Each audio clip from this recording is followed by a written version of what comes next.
Hello everyone, I'm Hema this side Hello everyone, my name is Pankaj Kumar. and welcome back to FOMC Analysis episode 2। आज इस month की या इस week की सबसे important news है FOMC FOMC right. की मीटिंग जो होने वाली है। तो सर आप पहले बताओगे कि FOMC बेसिकली है क्या और आपको क्या लगता है FOMC के बारे में दिस टाइम। देखो FOMC जैसे हमने लास्ट वीडियो में भी FOMC की प्रेडिक्शन दी थी, तो FOMC is one of the biggest forex news in the market. Market की वॉलिडिटी, मार्केट में मूवमेंट FOMC के टाइम बहुत ज़्यादा होती है क्योंकि काफ़ी ज़्यादा इंपॉर्टेंट एक मीटिंग होती है US टेरिटरी की। FOMC में क्या होता है, FOMC में आपके इंटरेस्ट रेट के डिसीजन होता है, कम हो रहा है ज़्यादा हो रहा है, जिसमें एम्प्लॉयमेंट चेंजेस का होगा, गुड एंड सर्विसेज हो गया, फॉरेक्स एक्सचेंज रेट्स हो गया, ऑल ओवर जो हमारे as a forex exchange currency जो चलती हैं उनका डिसीजन का इंटरेस्ट रेट चेंजेस होते हैं FOMC में। ठीक है, तो अभी तक जो FOMC की मीटिंग्स हुई हैं, जैन की लास्ट मीटिंग थी राइट, जैन में लास्ट हुई थी। उसके बाद एक्सपेक्टेड था मार्केट में कि एक हम डिस्कस करेंगे एक फेड पाइवट पॉइंट, बेसिकली एक न्यू वर्ड है शायद हमारे व्यूअर्स के लिए भी। तो आप बताओगे कि फेड फॉरवर्ड पॉइंट्स जो होते हैं काफी FOMC में काफी इंपॉर्टेंट होते हैं, वो उसको एक्सप्लेन हम किस तरीके से करेंगे। यस, जैसे मैंने अभी डिस्कस किया कि चांसेस मार्केट में चांसेस लग रहे हैं कि फेड पाइवट पॉइंट कब आएगा। बेसिकली क्या है, काफी टाइम से इंटरेस्ट रेट कट नहीं हुए हैं इन्फ्लेशन की वजह से, उसको कंट्रोल करने की वजह से काफी टाइम से इंटरेस्ट रेट कट नहीं हुए हैं। तो अभी मार्केट में ये एक्सपेक्टेशन है कि कब फेड जो है वो रेट को कट करेंगे, क्योंकि लास्ट जो मीटिंग हुई थी वो हुई थी दिसंबर में, जिसमें डिफरेंस मैं आप लोगों को बताऊंगी। जैन में भी डेफिनेटली FOMC की मीटिंग हुई है, बट थोड़ा सा डिफरेंट है जैन की मीटिंग और अभी मार्च की मीटिंग में। तो लास्ट जो मीटिंग ये वाली हुई थी जिसमें ये डिसीजन अनाउंस हुआ था, वो था अपने दिसंबर की मीटिंग में। दिसंबर की मीटिंग में ये एक्सपेक्टेड आया था कि 3 रेट कट आगे जाके 2024 में हो सकते हैं। यस, बट अभी तक इस एक भी रेट कट नहीं हुआ है। एंड अब जो एक्सपेक्टेड है वो ये है कि मार्च वाली मीटिंग में भी वो रेट कट नहीं होगा। और अगर कंटिन्यूस रेट हाइक के बाद या होल्ड रहने के बाद जिस पॉइंट पे रेट कट होगा, वो बेसिकली एक फेड पाइवट पॉइंट बोला जा रहा है मार्केट में, और ट्रेडर्स को वेट है कि वो पॉइंट कब रीच होने वाला है। तो आपको ये लगता है कि इस बार की जो FOMC है उसमें रेट कट हो सकता है? देखो, इस बार की जो FOMC मीटिंग दिसंबर के मार्च में होनी है, तो जो FOMC फेड ने जो बोला था वो अपने अकॉर्डिंगली ना रेट्स में ज़्यादा हाइक करने में इतने इंटरेस्टेड नहीं है, वो रेट्स में ज़्यादा चेंजेस लाने में नहीं है, क्योंकि लास्ट टाइम FOMC भी जो हमारी थी काफ़ी न्यूट्रल रही थी। उससे पिछली भी बात करूँ वो भी आपकी न्यूट्रल रही थी। अगर उससे पिछली मैं 2-3 FOMC के बोलूँ तो उन्होंने कोई इंटरेस्ट रेट चेंजेस नहीं किए थे, न्यूट्रल रहे थे। जो लास्ट उसका फोरकास्ट आया था, लास्ट जो उसके नंबर थे same next month same number रहे थे। तो मार्केट में मूवमेंट हुई है, ऑब्वियस है FOMC की न्यूज है तो मूवमेंट होगी, बट स्टिल आपकी अगर मार्केट वन साइडेड रहती है तो FOMC मीटिंग के बाद मार्केट दोबारा वन साइडेड उसी पोजीशन पे आ जाती है।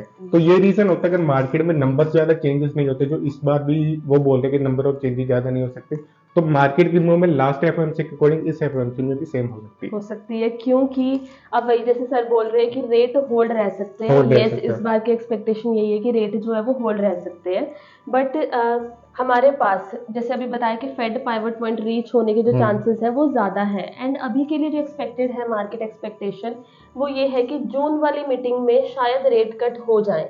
जून की जो मीटिंग आएगी जून और जुलाई में, उस वक्त शायद रेट कट हो जाए।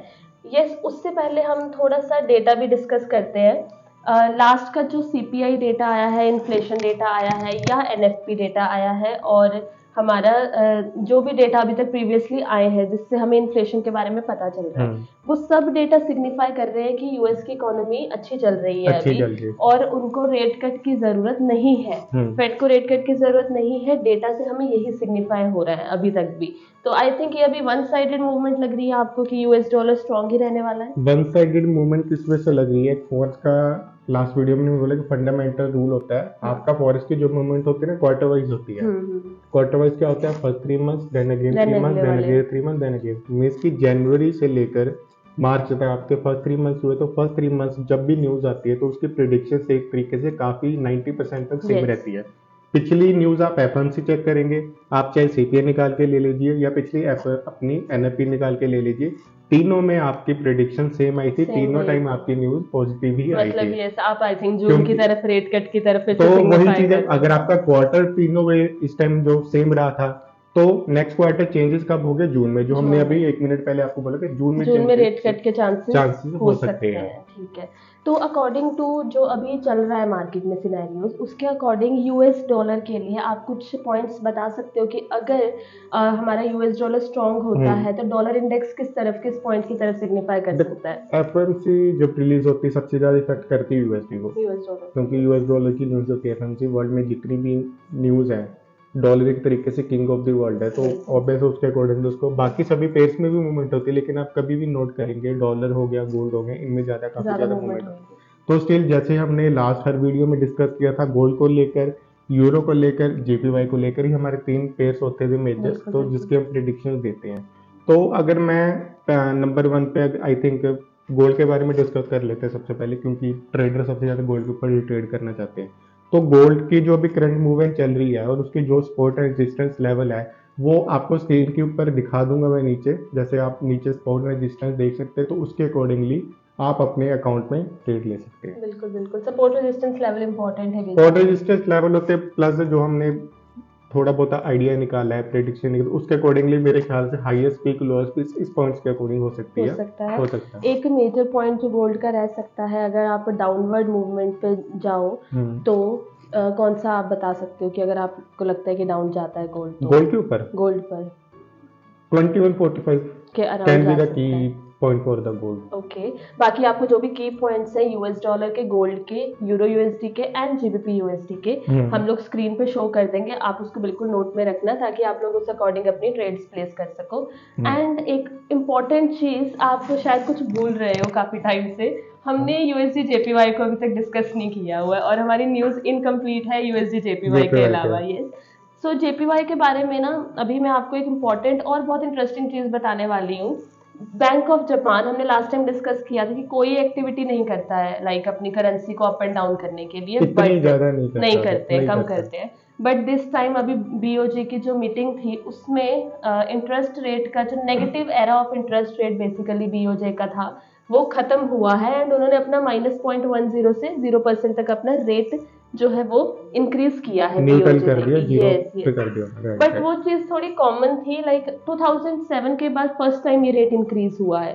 2007 से पहले ये एक्टिविटी नहीं हुई थी बीओजे की तरफ से, बट ये इस टाइम पर ये चीज एक्सपेक्टेड थी मार्केट में कि होने वाली है, लाइक मार्केट एक्सपेक्टेशन के बिल्कुल साथ में न्यूज आई है। इस वजह से जापान की मूवमेंट इतनी ज्यादा नहीं हुई है, लाइक वो स्ट्रॉन्ग होना चाहिए था बट इतना नहीं हो पाया ड्यू टू जो फेड का भी होल्ड करने का जो डिसीजन है रेट को, उसकी वजह से डॉलर अगेन स्ट्रॉन्ग चल रहा है एंड यूएस की जो ट्रेजरी यील्ड्स है वो भी राइज हो रही है, जिसकी वजह से अगेन यूएस डॉलर स्ट्रॉन्ग चल रहा है। तो इस वजह से यूएसडी जेपीवाई इस वक्त 150 की तरफ अप्रोच कर रहा है basically. 150 JPY psychological level, psychology वो है स्टिल। सपोर्ट रेजिस्टेंस और आइडिया लेके स्क्रीन के नीचे मैं आपको फिर से जेपीवाई के कुछ मेन की पॉइंट्स है। सपोर्ट रेजिस्टेंस के अकॉर्डिंग अगर लॉन्ग टर्म में वो डाउन आता है तो की पॉइंट्स कितने अप तक मार्केट जा सकते हैं और कितने डाउन तक मार्केट जा सकते हैं, क्योंकि एक क्रॉस करेंसी पे जो होते हैं आपकी वन साइडेड काफी दिनों तक चलते हैं basically JPY long term movement भी करता है। अब इंटरेस्ट रेट बढ़ाए हैं उन्होंने नेगेटिव अपना खत्म करके,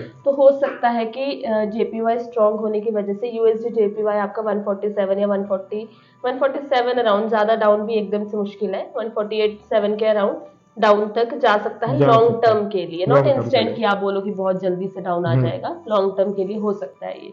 तो बाकी आप कुछ और हमारे व्यूअर्स को गाइड करना चाहोगे?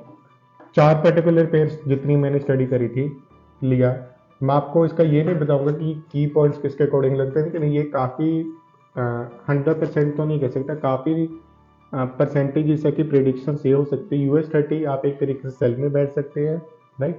जीबीपी जेपीवाई को आप सेल में ले सकते हैं, यूएसडी कैड को आप बाय में रख सकते हैं। ये काफी की पॉइंट्स है। यूएस डॉलर स्ट्रॉन्ग की तरफ आप एक्ट कर रहे हो। तो ये है कि F1C पर ये पेयर्स की मूवमेंट इसके अकॉर्डिंगली हो सकती है। एक इम्पॉर्टेंट पॉइंट जो मैंने वीडियो के स्टार्टिंग में बताया था कि मैं एट द एंड बताऊंगी, वो ये है दिसंबर की जैन की एफओएमसी और अभी की एफओएमसी मीटिंग में डिफरेंस क्या है।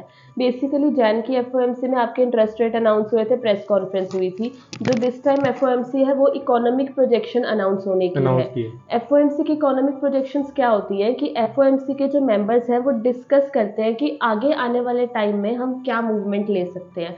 अभी तक तो रेट होल्ड का डिसीजन है, जिस पे डिपेंड करता है कि उस पर शायद जी। कोई मूवमेंट ना हो, मतलब होल्ड रहेगा, न्यूट्रल रहेगा। बट मेन जो है इस मीटिंग का पर्पस वो ये है कि नेक्स्ट की जो मूवमेंट है अगले आने वाले 1-2 महीने में या 6 महीने में वो क्या रह सकती है, वो इकोनॉमिक प्रोजेक्शन में रिलीज होगा। और इससे पहले जो इकोनॉमिक प्रोजेक्शन रिलीज हुए थे वो हुए थे दिसंबर की मीटिंग में, जो दिसंबर की लास्ट मीटिंग हुई थी। एंड दिसंबर की मीटिंग में ये पता चला था कि हमारे जो नेक्स्ट ईयर है 2024 उसमें 3 रेट कट हो सकते हैं, जिसमें से पहले रेट कट की अभी भी वेट है, तो अभी हुआ नहीं है। इसी वजह से ये जो इकोनॉमिक प्रोजेक्शन रिलीज होने वाला है मार्च वाली मीटिंग में, ये इंपॉर्टेंट रह सकता है। हो सकता है कि रेट होल्ड होने पर यूएस डॉलर के जो वो है वो स्ट्रांग रहे अपना। बट एक मैं ऑपोजिट आपसे थोड़ा सा जानना चाहूंगी कि अगर यूएस डॉलर पे अगर प्रोजेक्शंस में ये बताते हैं कि रेट कट होने वाला है आगे, तो यूएस डॉलर वीक हो सकता है ओनली फॉर दैट पॉइंट, और एफओएमसी की इंस्टेंट मूवमेंट के लिए जो स्पाइक्स अप एंड डाउन हो सकती है। देखो जैसे बोला 2 महीने बाद मीटिंग हो रही है, लास्ट दिसंबर में हुई थी, तो अगर इंटरेस्ट रेट ज़्यादा चेंजेस नहीं होते हैं तो डॉलर आपका स्ट्रॉन्ग रहेगा स्टिल। लेकिन आफ्टर 3 मंथ्स, आफ्टर 2 मंथ जो हमारी एफओएमसी की मीटिंग होगी, तो ये भी काफ़ी इंपॉर्टेंट रह सकते हैं, क्योंकि 2 मंथ्स का डिसीजन लेना और उन्होंने अभी पूरे साल का डिसीजन बेसिकली वो अगले 6 महीनों का ही अगले 6 महीने का डिस्कस कर रहे हैं। तो अगर ये चीज़ हम वर्ल्ड में आपको कहीं प्रिडिक्शन नहीं मिलेगी कि मीटिंग में क्या हो सकता है क्या नहीं हो सकता, वो तो आने वाले टाइम में ही पता लगता है रिलीज होने के बाद। तो सिंपली है, अगर ज्यादा चेंजेस नहीं होते मीटिंग में तो आपका डॉलर आप स्ट्रॉन्ग में ही ले सकते हैं। अगर उन्होंने इंटरेस्ट रेट पिछले 2 महीनों को देखकर ज्यादा कट कर दिया तो मार्केट में काफी बड़ी मूवमेंट तक गिराव आ सकता है। बिल्कुल बिल्कुल वो हो सकता है, तो देखने वाला होगा, क्योंकि इंपॉर्टेंट एफओएमसी इकोनॉमिक प्रोजेक्शंस है, जिसकी वजह से दिसंबर में और अभी के जो दोनों मीटिंग्स है वो इंपॉर्टेंट है कि नेक्स्ट क्या हो सकता है। तो इसकी वजह से मार्केट वॉलेटाइल भी हो सकती है, लाइक अप एंड डाउन दोनों मूवमेंट हो सकती है। यस। तो सबसे इंपॉर्टेंट है आप लोगों को जो भी आप ट्रेड्स लेते हो अपने रिस्क मैनेजमेंट के साथ, तो बिकॉज मार्केट में सिर्फ 2 अपॉर्चुनिटीज हैं जब ट्रेडर्स की बात आती है, इधर वो बाय करेंगे या वो सेल करेंगे एफओएमसी में। तो आप लोगों ने इस चीज का ध्यान रखना है। एंड हम दोनों की तरफ से आप लोगों को वेरी ऑल द बेस्ट, ताकि आपकी जो एफओएमसी की ट्रेड हो वो बहुत अच्छी रहे। आप अपने अकाउंट की इक्विटी अच्छी रखें, आप अपने अकाउंट में एक मार्जिन अच्छा रखें, और न्यूज को देखकर ही अपने लॉट साइज के अकॉर्डिंगली ही मार्केट में ट्रेड करें। And all the best. तो आई थिंक ये डिस्कशन काफी हद तक एफएमसी क्लियर होगी हमारे दर्शकों को। तो आई थिंक लास्ट जितनी वीडियोस में आपको काफी अच्छा प्रॉफिटेबल एक तरीके से हुआ होगा, हमारी तरफ से काफी हेल्प होती होगी, जितना हमसे हो सकता है ट्राई हम करते हैं। तो ऐसी मोर इन्फॉर्मेशन के लिए आज ही हमारे यूट्यूब चैनल को सब्सक्राइब कीजिए, और जितना हो सके, जैसे मैं हमेशा बोलता हूँ, जितना हो सके अपने दोस्तों के साथ और अपने ट्रेडर्स के साथ करो, आप ये वीडियो स्प्रेड करें ताकि सभी की अवेयरनेस हो और आप किसी हद तक एक प्रॉफिटेबल ट्रेडर निकल सके। तो आज के लिए इतना ही है, तो आज के लिए हम साइनिंग ऑफ करते हैं। Thank you very much, bye bye.